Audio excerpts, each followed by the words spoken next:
next item, yung itatry namin is yung cheese lang.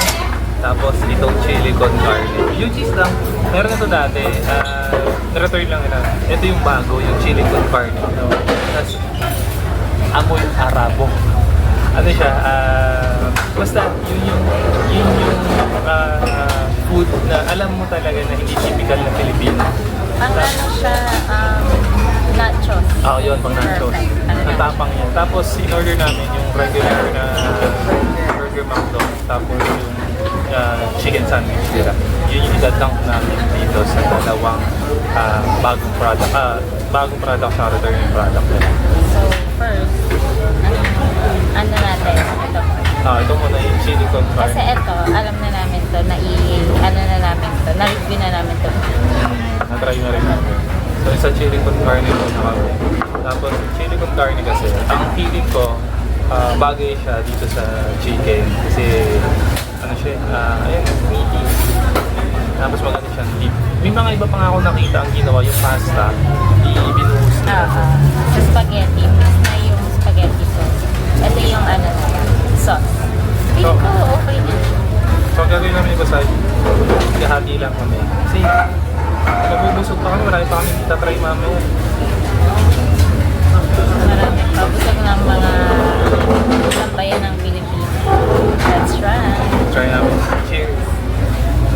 So ito, cheese lang. Ay, cheese lang ano. Chili con carne. Idadang. Nakita nyo. Tapos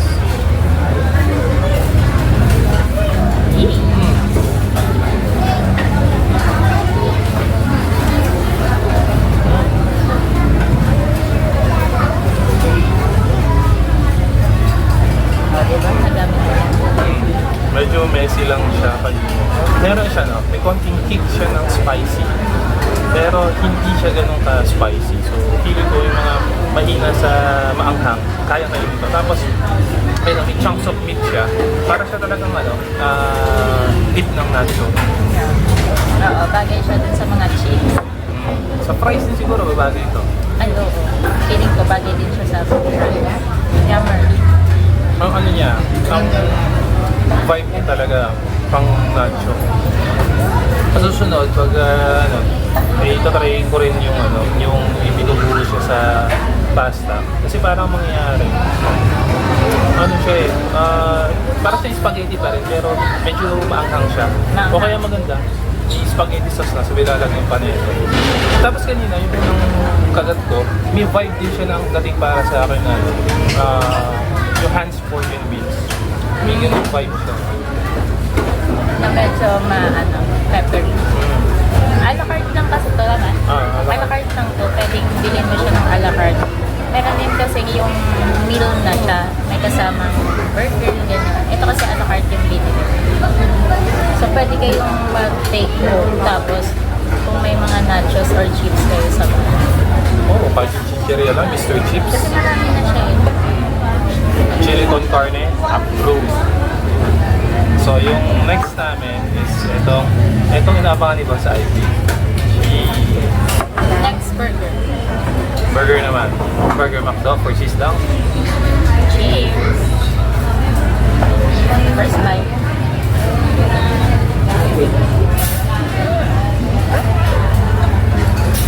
Gusto mo yun? Sarap na. Yan. Tapos idadang mo sa sobrang dami. Yan. Kitang-kita mo. Tapos Ganun pa rin yung lasa. Tapos, parang ako tatlong yun. Between the two, mas prefer ko to. Feeling ko kung try ko yung ganito. Dip sa cheese. Sobrang dami cheese. Tapos, dip ako na ito. Tapos, panalo. Maganda silang combo. gawin nyo sa spaghetti. Lagay mo itong dalawang coke. Yung spaghetti mo may sauce na, tapos lalagyan ko yung dalawa.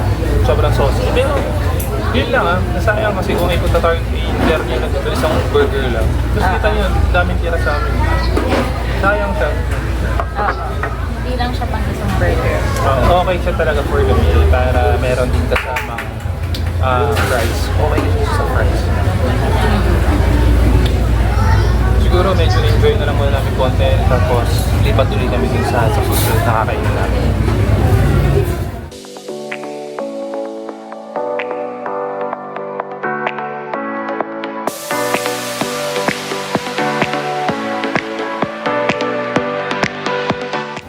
Nandito kami ni Boss Ivy sa second spot namin is yung sa Chowking.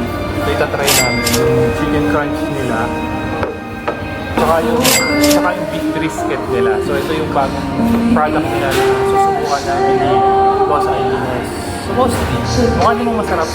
Ang bango kaya sa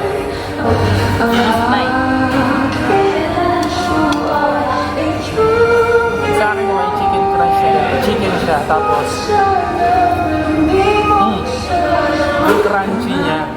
Tapos, alam mo yun, ang sarap ng sauce. Yung sauce yung nagdadala.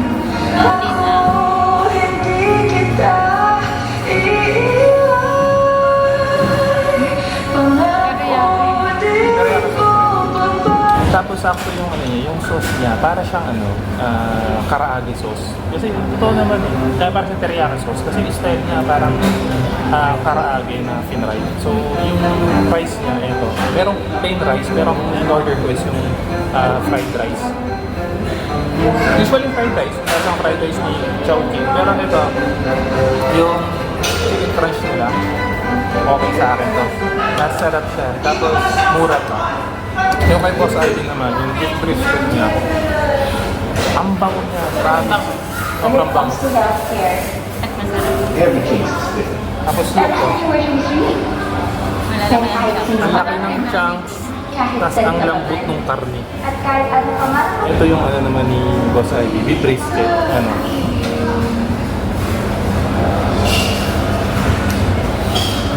Yung beef brisket nila, may kasing lasang nakainan namin ni Boss Ivy na paresan. Manamis-namis sa ito yung ganitong meat yung gusto ko. Hindi siya ganun kalambot, hindi rin ganun katigas. Yung kahit pa paano panguyain. Yung iba kasi gusto, pagka sinubo, yung natutunaw na nihimay. Pero gusto ko medyo may palag ng konti. Pero sa lasa wise, masarap. Para sa amin Boss Ivy, lagi na ako, mahilig kasi ako sa medyo matamis at saka savory na pagkain. Ano yung new product ni Chowking is itong chicken crunch, itong beef brisket. Tapusin lang namin to ni Boss Ivy, tapos lilipat na kami dun sa iba namin gusto subukan na fast food product. Okay?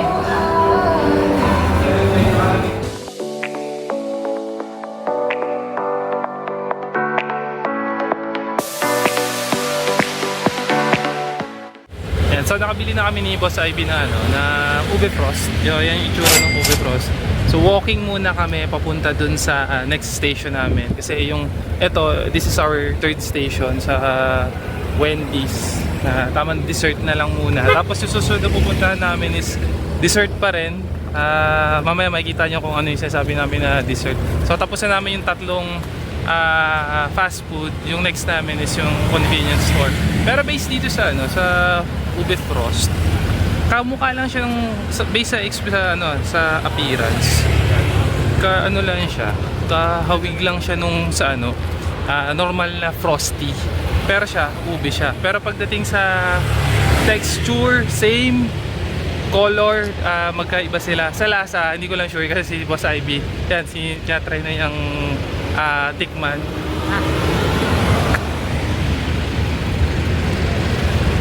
Ice cream. Even sa ang cream. init ba?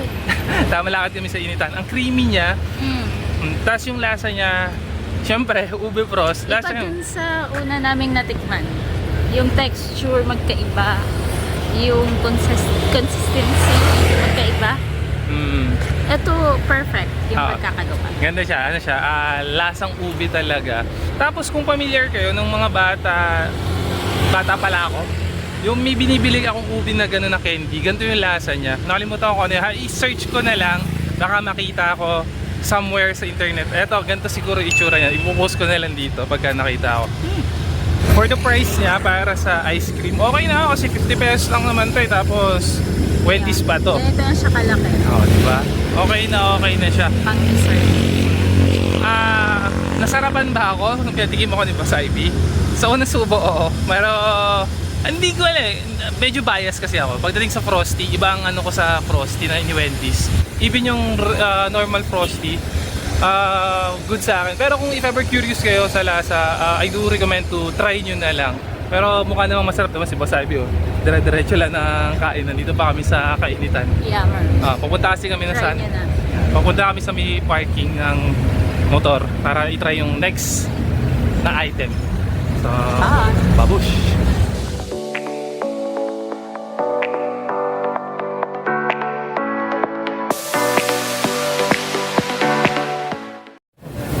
Ngayon, pag-try na natin ang match. Sa last stop namin, dito kami sa Uncle John's. Yung itatry namin is itong matcha ice cream nila.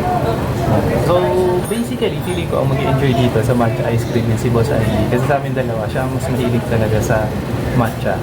Hindi ko favorite.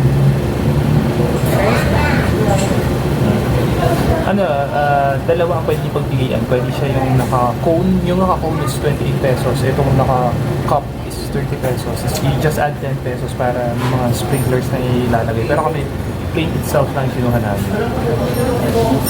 Lasang matcha. Yung iba kasi ayaw nila ng lasa ng matcha kasi sinasabi nila lasang lumot o kaya lasang damo. Pero kung kami, goods naman sa amin yung lasa ng matcha. Matcha raw. See? That's it. Tsaka yung consistency and texture niya, hindi siya ganun kalambot, matigas siya. Hindi pwede.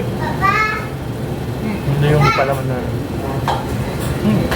Andun yung lasa ng matcha. Yep, nandun yan. Lasa mga matcha siya. Hindi siya yung, di ba kasi ice cream na flavored matcha? Lasa siya matamis. Ito, may konting kick ng paik na which is lasang matcha talaga. Sarap. Try nyo na lang. So far, so good kami sa lahat ng tinry namin ngayong araw na to.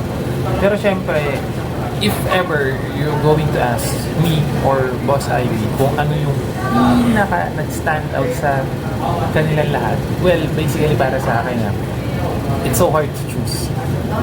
Kasi lahat sila good sa akin. Pero kung ako yung tatanungin kung ano sa kanila yung mas okay na okay sa akin when it comes to taste, price, appearance, saka yung convenient kung paano kainin, doon ako sa chicken crunch ng Chowking. Goods na goods sa akin yung lasa niya. Tapos yung sabi ko kanina, hindi siya yung tinipid na mapapansin mo. At andun yung for the amount na babayaran mo, okay talaga. Which is para sa akin lang. So how about you, Boss Ivy? Oo. Masarap siya. Kung pag gusto nyo, kung trip nyo yung teriyaki sauce, perfect siya dun sa chicken. Ang siya chicken fillet din. No? Tapos ano na lang, separate niya siya mabibili. Separate na ibibigay sa inyo. Separate yung sauce dun sa chicken. Ibubuhos mo na. Buhos mo na lang or pwedeng idip mo siya doon. Kasi dun kasi sa picture nila, nakaano yung sauce. So akala namin ganun din siya. Yung pala, buti na lang separate kasi may iba na ayaw nakalagay na sa mas gusto yung dinidip lang. Sobra. Oo, tsaka muna lang. Try nyo. Yun, kung merong mga, bigyan na namin kayo ng mga ideas o yung mga, which is to, mga nakita lang din naman namin itong mga new products na to na sinubukan namin. At hindi kami nagsisi sa pag-try namin ng mga bagong products nila. So kung umabot kayo sa part na to ng video, maraming salamat sa panonood. Sana budol of encourage na i-try yung mga sinubukan namin ni Boss Ivy ngayon. Na ano siya, para sa akin, worth it siya. Para sa iba, Boss Ivy, worth it yung lahat. Okay na, okay siya. Yun nga lang, huwag yung araw-arawin kasi be mindful, it's fast food. Hindi siya yung typical na healthy food. So siguro hanggang dito na lang itong random vlog na to. Again, maraming salamat. At shoutout nga pala kay An Adventure. Isa siya sa mga nanonood ng mga random vlogs natin. Okay? Peace! Signing out!